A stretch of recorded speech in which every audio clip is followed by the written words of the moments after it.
Sir क्या कुछ कहना चाहेंगे, आज बड़ा विरोध प्रदर्शन बिजली की दरों को लेकर? कैथल जिले के सब साथियों ने मिलकर आज नायब सैनी सरकार द्वारा, भाजपा की सरकार द्वारा जो जजिया कर लगाया है, 5,000 करोड़ सालाना की बिजली दरें बढ़ाकर लोगों के ऊपर जो बोझ डाल दिया है, वो किसान हो, वो छोटा दुकानदार हो, वो घर का उपभोक्ता हो जो अपने घर के अंदर बिजली इस्तेमाल करता है, वो चक्की चलाने वाला हो, मछली पालन वाला हो, सुअर पालन करने वाला हो, पोली हाउस चलाने वाला हो, राइस शेलर और कोल्ड स्टोरेज चलाने वाला हो, आटा मिल या आटा चक्की चलाने वाला हो, छोटा सा आरा चलाने वाला हो, हर व्यक्ति के ऊपर जिस प्रकार से बेतहाशा बिजली की दरें बढ़ाई हैं, ये 5,000 करोड़ सालाना का बोझ है।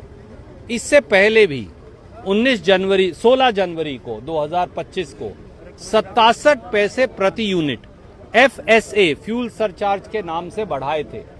वो रिकवरी ही 1200 करोड़ है। तो 1200 करोड़ के करीब से 1200 करोड़ से 1500 करोड़ की रिकवरी वो, और 5,000 करोड़ की रिकवरी ये। और इसके बारे में तो ये कहते हैं कुछ साथी 6,000 करोड़ भी हो सकती है। तो 7 से 8,000 करोड़ रुपया इस साल बिजली की दरों की ये सरकार वसूलेगी। क्यों?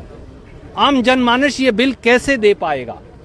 चक्की वाला क्या करे, आटे वाला क्या करे, आरे वाला क्या करे, राइस मिल या पोली हाउस वाला क्या करे, पोल्ट्री फार्म वाला क्या करे, मछली या दूध का चिलिंग प्लांट लगाने वाला क्या करे, छोटा छोटा दुकानदार और घरों की बिजली इस्तेमाल करने वाला क्या करे? उनकी व्यथा को लेकर आज हजारों की संख्या में साथी यहाँ एकत्रित हुए हैं और हम सब एक ज्ञापन देने वाले हैं मुख्यमंत्री के नाम कि ये सारी बिजली की बढ़ी हुई दरें जो हैं, ये जनता पर बोझ है और ये वापस लिया जाए। इसी प्रकार से हमने HKRN का मुद्दा भी उठाया था। 1,20,000 कर्मचारियों के सर पर जो तलवार टांग दी है बर्खास्तगी की, ये अपने आप में दिखाता है कि नायब सैनी जी की जो जबान है वो पत्थर की लकीर नहीं, रेत की दीवार बन गई है।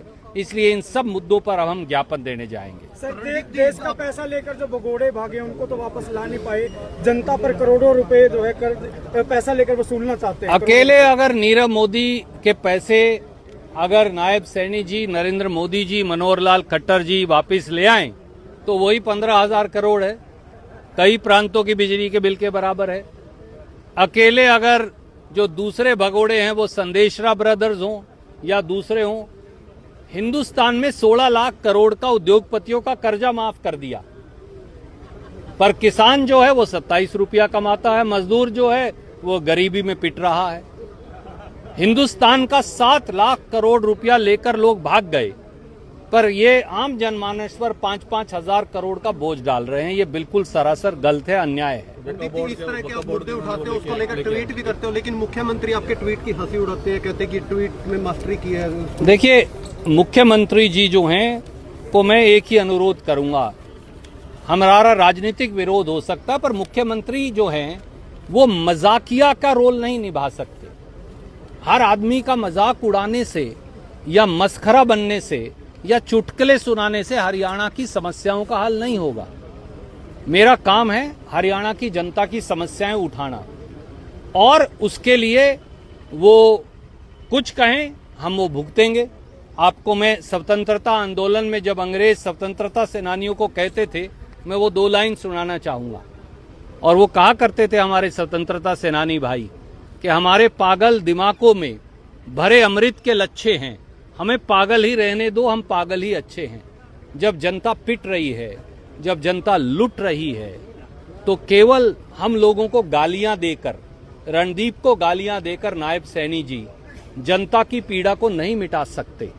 उसके लिए जनता पर जो बोझ डाल रहे हैं वो हेलीकॉप्टर से नीचे उतरकर, जहाज से नीचे उतरकर, थोड़ा सा पसीना लोगों का देखकर, थोड़ी सी आंसू और तकलीफ देखकर उसका हल निकालना पड़ेगा। अस्पताल में और आप यहाँ लोगों के लिए पसीना बहा रहे हैं। देखिए, वो एक पारिवारिक बात है, माँ को थोड़ी चोट लगी है, पर कैथल के और साथियों के आशीर्वाद से वो ठीक है। रणदीप जी, ये प्रदर्शन हरियाणा में ही रहेगा सिर्फ या पूरे? नहीं साहब, ये तो बिल तो बिजली के हरियाणा में बढ़ाए हैं, तो पूरे हरियाणा में कांग्रेस के दूसरे साथी भी करेंगे। आज कैथल से शुरुआत हुई है। वक्फ बिल पर क्या स्टैंड है सर?